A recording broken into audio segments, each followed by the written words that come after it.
Hello, this is Reverend Don Lewis coming to you from beautiful Florida. And today our question comes to us from Crazy Dog.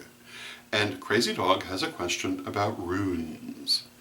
And for those who are not familiar with runes, although the term can be used for any kind of magical marking, particularly any kind of magical alphabet, it's most commonly used specifically to refer to a group of Germanic alphabets that are also frequently referred to as Futhark. And the question that Crazy Dog has is whether I can give any nuances for using runes in magic as opposed to using them in divination.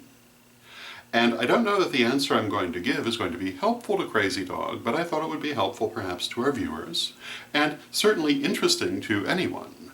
And the answer I'm going to give is that runes are frequently used today for divination. This was not the case in antiquity.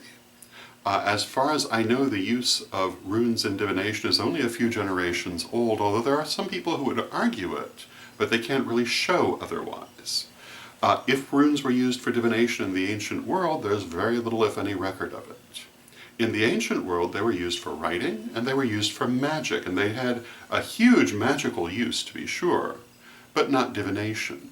The Germanic peoples had other forms of divination, and the use of runes for divination is very much a modern thing. That's why I always find it very interesting when you encounter someone who gets very offended by the idea of using a blank rune in divination because the ancients didn't do that.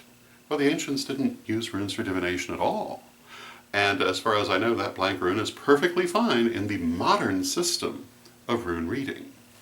And the fact that it's a modern system does not in any way invalidate it, but it is very much a modern system. Now, as to nuances in using runes in magic, I don't know that there's a lot that I would have to say because this isn't really my field of expertise, but some things I can point out is that the Germanic peoples looked upon the runes as having a consciousness of their own and as being magical allies, at least to my understanding, rather than simply magical tools. So they were trying to align themselves to the energy of the runes that they were using, not merely to employ them.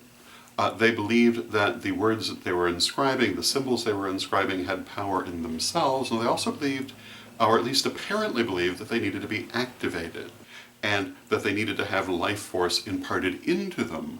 And in the earlier periods, this was done through the sacrifice of animals and by using their blood to either inscribe the runes or to trace over them. Later, red paint was used instead, but the intention was presumably still the same, to imbue life force symbolically into the runes, to bring them into being in the physical plane so that they could work their magic. Of course, the famous legend of where the runes come from has the god Odin hanging himself from the world tree for 9 days in exchange for the magic of the runes. And they were, of course, first and foremost an alphabet. And many people are not aware that there were many different variations on the runic alphabet, some of which are drastically different from others. So there is no one set of runes, and I would assume that the symbolic meaning was probably equally variable in the ancient world.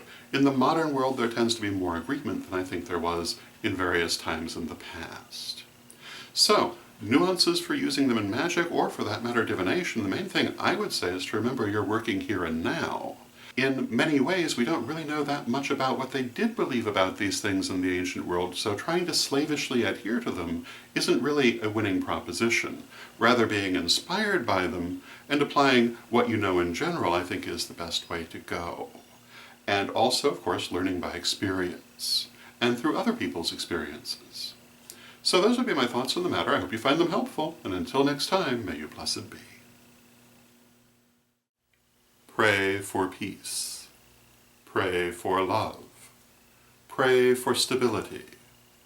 Pray for the nation where you live. Pray for the world. Hello, this is Reverend Don Lewis coming to you from witchschool.com. Are you looking for the best in pagan and magical education? With more than 12,000 pages, witchschool.com is like having your own personal library with individual learning assistants to help you study. And Witchschool's Anyone, Anytime, Anywhere education system is available any place on Earth, anywhere you are and anytime you want it, as long as you have an internet connection. Witch School's lifetime memberships are a great value. They really do last a lifetime. They've been there for years and they'll be there for years to come. So get your membership today at witchschool.com.